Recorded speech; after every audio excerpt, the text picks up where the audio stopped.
What's up, jokers? We're talking about Jessica Havoc today. She just came out. She just came out this week, and I'm kind of hyped about it. But I got to play test her with some proxies a little bit, and she's kind of ridiculous.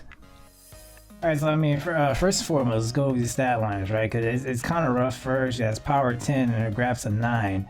So at like agility 5 and strike 7, it's kind of rough there at 13, because you pretty much just don't have a stop there. Tech 6 and submission 8, which is not terrible. I mean, worst case scenario, you could play something like super angled crab, which also just came out this weekend. If you have another follow-up or finish submission in play, your submission skill is +1.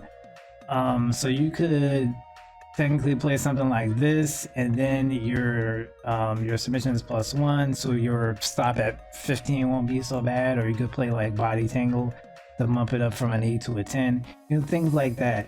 Or you can just say F it and go full on aggro and just don't even run this, just don't even care about the stop, which she's pretty good at. When your opponent stops, your cards reveal the top card of your opponent's deck. If it's a stop, you may discard it. If not, you may bury it.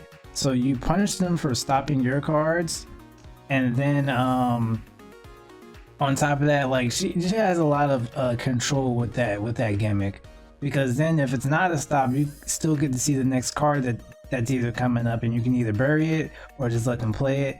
So she's got a lot going on. That's the gimmick alone is just really strong. It's really disruptive. Total Havoc, her strike finish, get +2 to agility, +3 to strike. If stopped, your opponent discards a 1 card from their hand. So again, it's just more disruption. So and that goes on top of her gimmick. So if they stop this card, they discard a card from their hand, and they may potentially lose a stop from their deck. So there's that. Her Death Machine Tombstone finish grapple is ridiculous.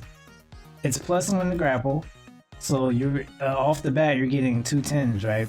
But that's not where it doesn't stop there. Your finish rolls are +1 for each stop your opponent has in play, max 2. So it's +2 regardless. So you have 2 10s and it's +2. So let's just say, for instance, you roll one of those 10s. Now you're rolling a 12, and that's probably game. But that makes and this is like, perfect in a perfect world, right?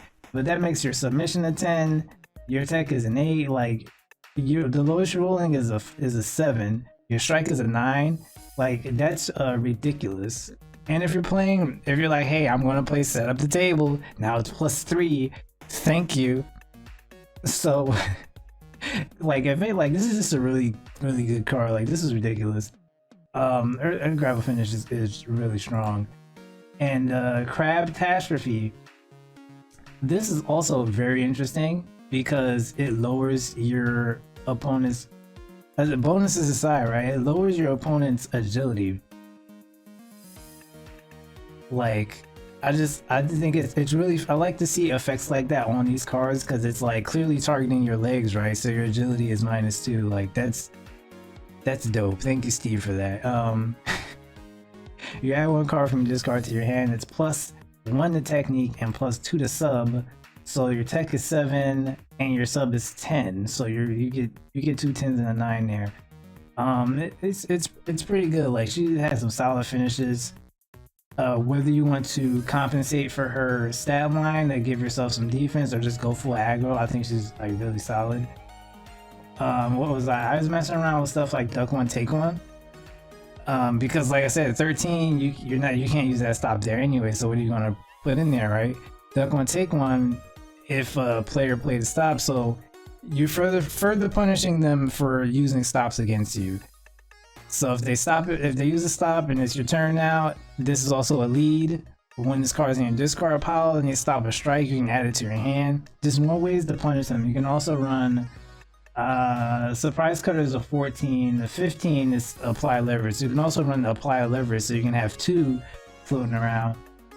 Surprise Cutter you probably wouldn't play because you have a 10 power and a 9 grapple. So if you really wanted to, you could bump your grapple and either use a grapple stop or just have them tied so they can't stop your stuff. But You know, Apply Leverage and the Duck One Take One are some pretty good cards you can use with Jessica Havoc. Also, the Dragon Screw line, if they have a stop and play, your next turn roll is +2. If you want to go all in on the strategy of punishing them for using stops, like there's a lot of cards that let you do that. But overall, I gotta say Jessica Havoc is really fun. From the little bit I got to, you know, play text. I don't have the card yet, but a little bit I got to play with her, with my little proxies. She's pretty good and she's really fun. Like I just want to get the cards so I can play her a lot more. But this is a very interesting design. I can't wait to see what or you know the rest of the community comes up with when it comes to Jessica Havoc. But until next video, I'm gonna catch y'all jokers later.